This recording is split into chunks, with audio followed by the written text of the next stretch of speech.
Hello, welcome to our Facebook live stream on AstroDharma. This month we're doing Libra.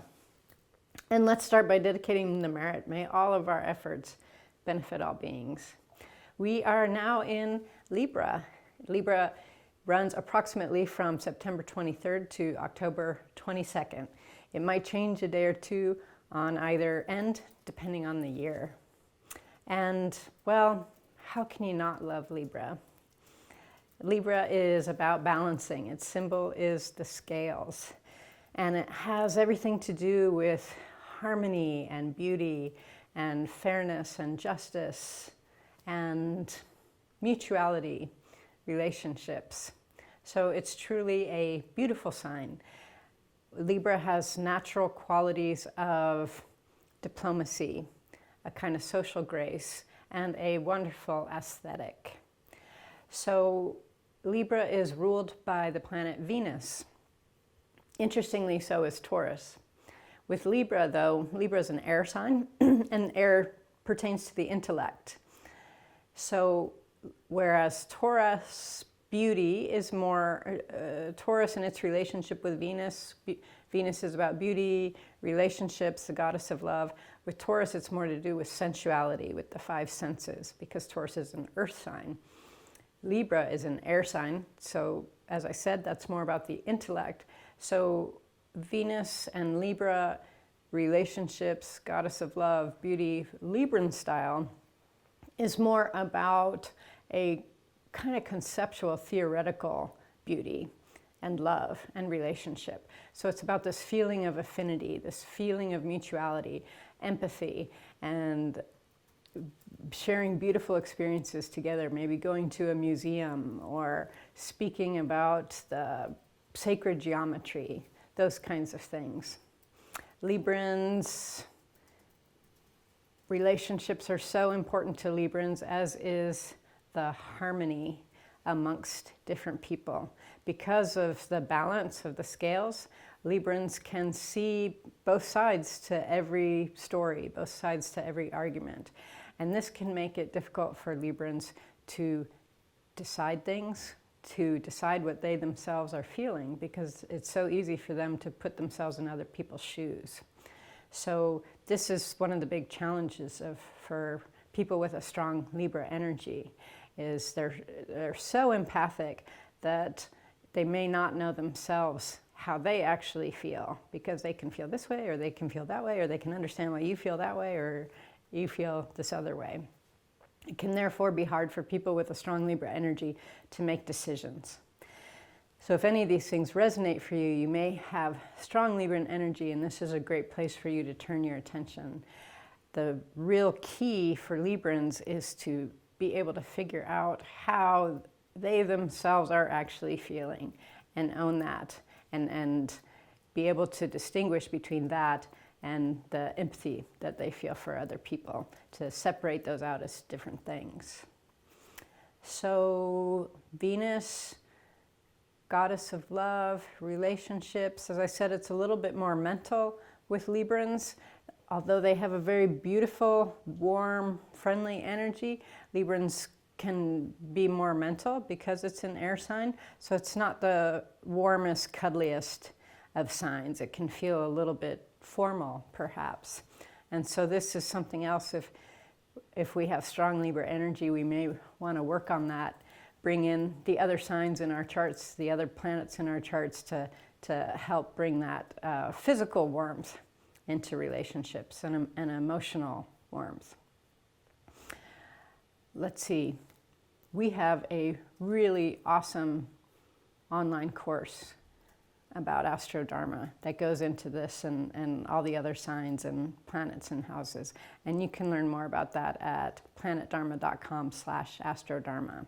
And there are lots of free gifts there for you, so you can get a taste of what we do, what AstroDharma is about, and how it might make a difference in your life, how it might help you sort out your own horoscope, your own natal chart. Because that is the ultimate goal of AstroDharma, is we all have all 12 signs, we all have all the planets and celestial bodies, we all have all 12 houses.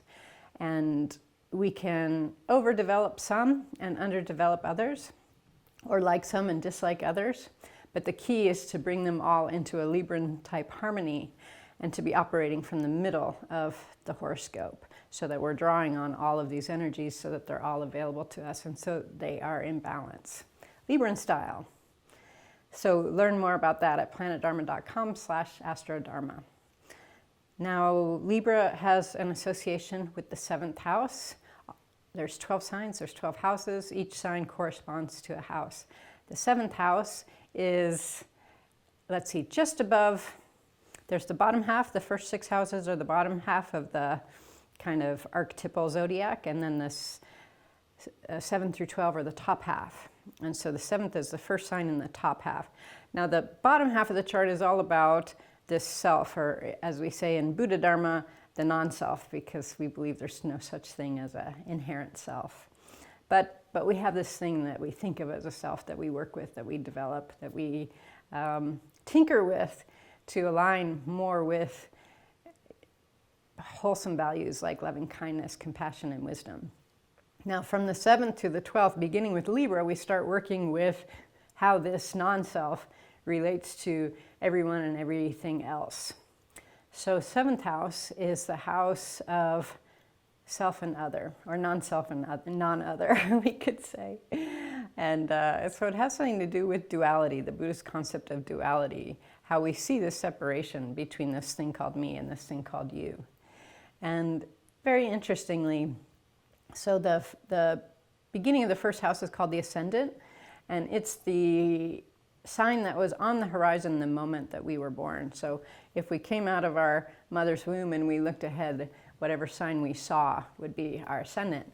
And that's like the sunglasses we perceive the world through. Everything we see through that lens. So I have Gemini ascendant, and I see the world in a Gemini kind of way. I like languages, I like words. I tend to see things in black and white. I love information. Now, the sign on the descendant, the beginning of the 7th house is called the descendant. So we have the ascendant and the descendant. That was the sign in the back that we could not see. And that's what the 7th house is like. It's so fascinating because it's about our one-on-one relationships, the people who are closest to us.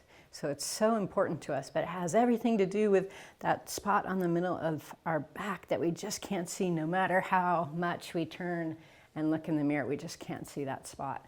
So the 7th house describes this part of ourselves that we just project basically onto the significant other people in our life. So you can get a sense for how important this is for us, because it's the most important relationships in our life. It's an essential part of ourselves that we're not owning. And there we start to find some trouble, and Libra does not like trouble. So it's a kind of fun conundrum, and AstroDharma is full of these, well, sometimes they're fun. They can be pretty challenging conundrums. If you're just joining us, welcome. This is our AstroDharma Q&A on Libra, the beautiful sign of Libra. And if you have questions about Libra, Venus, or the 7th house, please, you are so welcome to put them in the chat. And if you'd like to learn more about the very awesome field of AstroDharma and our terrific resources and online course, go to planetdharma.com/AstroDharma. Okay, so I'm going to say a little bit more about the 7th house, and then we'll go to some questions. So what we have in our 7th house is part of ourselves that we don't really own, and we usually project onto the significant others in our life. I have Moon in the 7th house, and if I've had maybe 6 significant others in my life, I think 4 of them were Cancers, which rules the Moon. Sorry, Moon rules Cancer, and the other 2 had really significant Moon placements. So they were really good at doing all those moon-like qualities of nurturing and caring, and they were so good at it, I didn't really need to do it that much because they were so much better at it than I was. This is the classic 7th house challenge. We have to resist the urge to do this easy division of labor, in my case, like emotional caring labor, and we have to take that energy back and develop that ourselves, because if we don't do that, it will spell definite disharmony in our relationships with our significant others. And by significant others, I mean it could be business partners, it could be if you're a one-on-one, say like a psychotherapist, it could be your one-on-one clients, that kind of thing. So if we're not owning that energy, we project that out onto others, eventually that imbalance causes trouble. And this is why 7th house is also known as the house of open enemies, of people who we just do not get along, are not going to get along. It's an open, everybody knows. So for example, divorce or busted business relationships, for example. Okay, did you have some questions? This is lovely Ava, our video jockey, DJ. A question came up as we were talking about the 7th house, which is around what happens when people have sort of key planets in the 7th, like say their sun is in the 7th. So like, are they outsourcing their own essence, and then how would they work with that? Yeah, that's a great question. So our sun is our essence, the hero or heroine of our journey. And what happens when we have our sun in the 7th house? Yeah, that's a great question. Well, the first person who comes to mind is Doug Sensei, my partner, has sun in the 7th house. And I came to know him rather later in life after he'd done an enormous amount of spiritual work already. So yeah, would have been interesting to know what he was like when he was younger before he had done all of that work. But he's a great example of he really shines in his one-on-one work with his students. I know that he loves that, and I think that's where he perhaps shines the most, whereas another kind of teacher might shine the most teaching large groups of people. So we can be sure that sun in the 7th house, that they will shine in close one-on-one relationships. And I think perhaps the challenge might be to lose oneself in that. Because we can, if other people are important to us, our boundaries can get blurred, and we can care so much about another person that maybe we're not caring properly for ourselves.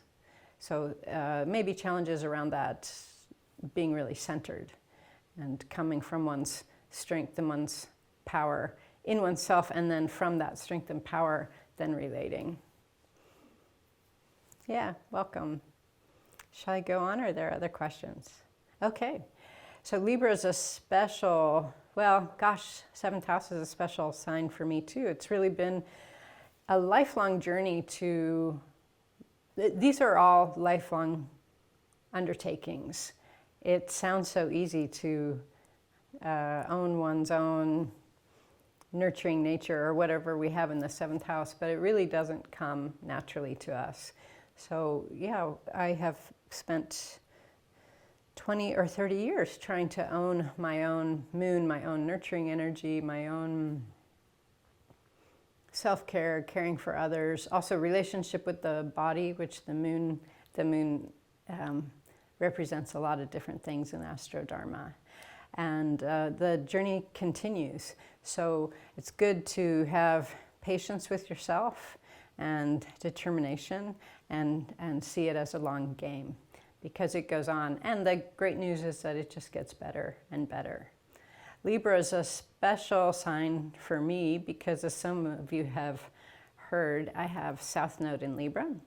And South Node is about our karma. South Node is about the conditions that we were born into, and therefore our conditioning. And so I was born in a family of 6. 4 people have sun signs in Libra, and I grew up in a very beautiful environment, which is very Libran. If you have strong Libran energy, it's very important that you be in a pleasant environment. And I used to joke, as I embarked on my spiritual journey as a young woman, I used to joke that in my family we had to have harmony no matter what the cost. So appearances were very important. On the upside, my family's, they're friendly people, very cordial, very polite, and like getting along with other people. And therefore, if you like something, you're usually pretty good at it. So what's so interesting with the South Node is that we're so immersed in it as our conditioning that it's like too much of a good thing. So it's great to know where your nodes are. This is really important on our spiritual journey, because if our south node is our karma, our north node, which is directly opposite, is our dharma. That's our spiritual destiny for this lifetime. That's the work that we need to do spiritually to fulfill our lives as spiritual beings. And because they're directly opposite from each other, south node and north node, we kind of have to incorporate all the 12 signs to get across from one to the other. And that is also a lifelong journey. When I first learned about the north and south nodes, south and north nodes, so my astrology teacher at the time was saying, okay, so you've got to really embody your Aries energy, just go for it, don't care about what other people think, just blaze your own trail. And this sounded like a foreign language to me. I just, it didn't make sense, because my conditioning as a Libran was so strong, or my Libra conditioning was so strong. I had to make sure everybody was okay with it, and are we all on side, and what do other people think, which are some of the pitfalls of Libra. The good news is that with our south node, we do get kind of sick of our south node because it's too much of a good thing. And so that can be pretty motivating. So I was tired of the superficiality. I knew that I didn't feel comfortable saying what I really felt, and felt like I had to be nice all of the time. And this was I knew that this was kind of making me sick. So I, literally and figuratively, so I felt motivated to try to take those steps to learn how to be more Aryan. And the super great thing about that is that once you embody your north node, all the gifts of the south node really blossom, and you realize that you have all of these qualities that you never really needed to learn or develop. You just got them as these free bonuses for how you were born and raised, which is, it's always nice to have free bonuses. So we have a couple of questions. Okay. And we have these free AstroDharma bonuses, so do take advantage of those at planetdharma.com/AstroDharma. The first question is from Martin. Hey, Martin. He says that he has Capricorn in the 7th, accented by Mars and Mercury. Mars and Mercury in the 7th. Yeah, he says, accented by Mars and Mercury. I'm assuming that's okay. So he says, I seem to be very conscious of those planetary energies. Also, my significant others have not prominently had Capricornian qualities. I'm curious how the hidden part of the 7th plays out in such a case. Oh, well, it's very compassionate of you, Marty, to ask this question to others and to yourself. Well, I would say one of the strengths of Capricorn is organization and physical organization. And so I think that's not such a tremendous strength of yours. You do resonate really strongly with like the excellent work ethic that Capricorn has, that we know and love. I think also the interest in Capricorn has a skill and an interest at material success that I think you have, let's say, transcended for better and for worse. So it's a good thing to not be driven by the need for material success. And it also comes in handy when you need to help people run a business and so on. So those are two areas, I'd say. I think Mars and Mercury, I think maybe you have a strong Mars masculine presentation, and I think perhaps it is not, you're not quite as aware of how strong it comes across to others. That might be a way that is a little bit hidden for you. It's definitely not disowned, but maybe it's stronger than you realize. So those are a few feedbacks, and we've been talking recently about communication styles and how communication's delivered and how that the deliverer may experience it differently than the person on the receiving end, right? It might land real different. We were just talking about that last week. So those are a few thoughts about how those things might be waiting to be owned more by the extraordinary Mr. Martin. So I hope that takes you somewhere. And feel free to follow up. Great. So the next question is from Richard Nathaniel. Hey, Richard. He says, hi, Catherine. I have Sun in Libra in the 7th house. Oh, there we go. There you go. I also have the Moon in Pisces in the 12th house. I understand these are important planets in blind houses in signs that don't emphasize the self. So what does this mean, and how can I realize my potential? Oh, wow. Great questions, Richard. Well, let's see. I think, yeah, you're a great example. I think you're very sensitive to other people's feelings, how other people are doing. And that's how that Sun in Libra does show up. Also, your Japanese background and Japanese heritage. I consider Japan a Libran country because their social intelligence and their sensitivity to others is so great. And you definitely have those talents, those skills. And I think maybe it could be possibly an oversensitivity, especially with Moon in Pisces is a super, super sensitive placement because the Moon is sensitive and Pisces is sensitive. And the 12th house is maybe like so sensitive that it's gone all the way around and is not sensitive anymore. That's kind of how the 12th house works, is it's so cosmic that it becomes unconscious because we can't handle the intensity of its cosmic nature. So I think maybe there's such an extreme sensitivity that maybe you've dampened it down quite a lot just to be able to function day to day. And that might explain a bit of your, I guess we'll say shyness or a tendency to kind of step back or hold back. And so the antidote for that would be to show up more, which you've definitely been doing, much to all of our joy and delight. And then Ava's over here going like this. And then the 12th house is, there's just lots of meditation and lots of spiritual work and lots of kind of spelunking deep into the psyche is what's required to make those energies conscious and then unleash their superconscious potential. And so you're doing that. So you are totally on the right track. I think the thing is, it's hard to say. Sometimes I think that almost everybody or maybe everybody on a spiritual path is extremely sensitive, and that's what drives us to the spiritual path, is we kind of can't handle this sensitivity and we need to learn how. And the spiritual path gives us that container where that sensitivity becomes a strength.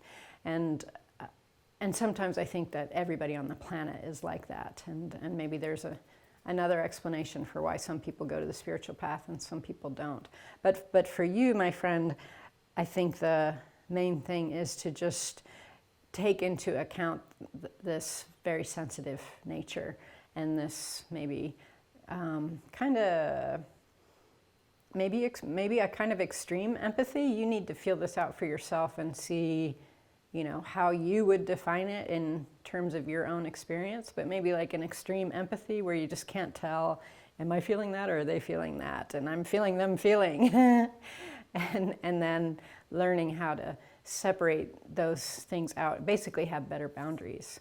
So I'd look to Saturn and Capricorn to help you with those better boundaries so that, somebody else can be going through something kind of intense and you can be of service, but you don't suffer from their intense experience.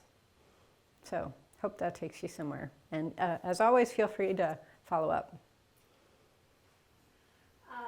We have a question from Dan, and he says, hi, Keta. Hi. Which Dan? Dan O'Brien? Dan Crossy. He says, Ohio. That he has, so Taurus he has the end of Taurus on the cusp of the 7th house, and it's primarily Gemini. So any comments on that? Taurus on the cusp, but mostly Gemini. Well, the school of astrology that I study does emphasize the house that's on the cusp. So yeah, therein in the 7th house, yeah, sharing, experiencing other through sense experiences, right? Rather than, we talked about Libra being more mental. So yeah, that's something to be, you might really enjoy, you know, eating and drinking with friends, and walking outside with friends, those kinds of things. And so good to know in one-on-one relationships. I know that in your work, a lot of your one-on-one relating happens through talking, right? So that's very much Gemini in the 7th house. So that's, as we've seen in your career, so that's a tremendous strength and skill that you draw on. But you want to be aware of that Taurus cusp. You might need to consciously bring in some kind of sensing together to balance that out, so it doesn't get too mental, too heady. And that could just be when you're speaking with somebody or counseling with somebody, you have a cup of tea together and you actually talk about, like, oh, this, you know, this tea's really good, this is where it's from, this is the kind of tea it is, how's your tea, that kind of thing, to kind of ground the more intellectual side of the relating through Gemini in the senses of Taurus. So I hope that helps, and you're welcome to follow up. Yeah. We have a question from Duncan Cryle. Hello, Duncan. He says, hi, Kata Sensei. I have Saturn in Taurus again. So Saturn in Taurus in the 7th. Is there anything you can say about how that might show up? Saturn in Taurus in the 7th. Golly. Well, you probably have important people in your life who are Capricorns. Gosh, well, and the teaching has been such an important, central pillar of your life, and your relationship with your teachers are so important. And obviously that's serving you well as a teacher yourself, that a lot of your one-on-one relationships are about sharing the Dharma. So Saturn in, what in the 7th? Taurus. In Taurus in the 7th.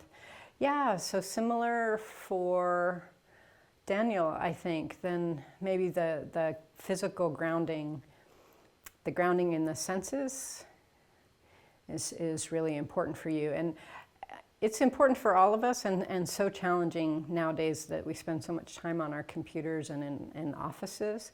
And Duncan's kind of our I was going to say poster child, but I'm not sure what you're the poster child for, but because the reception here at Clear Sky can be a little dodgy, he'll often have his corporate conference calls out in the woods because the reception is better there. So that is actually, if those are corporate calls, so those are more group rather than one-on-one, but if you were to have kind of one-on-one conversations with teaching that are kind of happening outside or while you're walking, or similar to Daniel, like while you're enjoying tea or food or something, those bring those together really nicely. Yeah, so importance in the sensing function, and as always with the 7th house, we have it comes really naturally to us to let that slide, whatever that quality is, to slide. And so there might be a tendency to let the sensing function slide. So we just have to work consciously to bring that back in. Yeah, sounds like fun. It's always nice. Other people's challenges can sound so appealing, more than our own often. Okay, well, this has been Libra and Venus and the 7th house. And I once more encourage you to check out planetdharma.com/AstroDharma.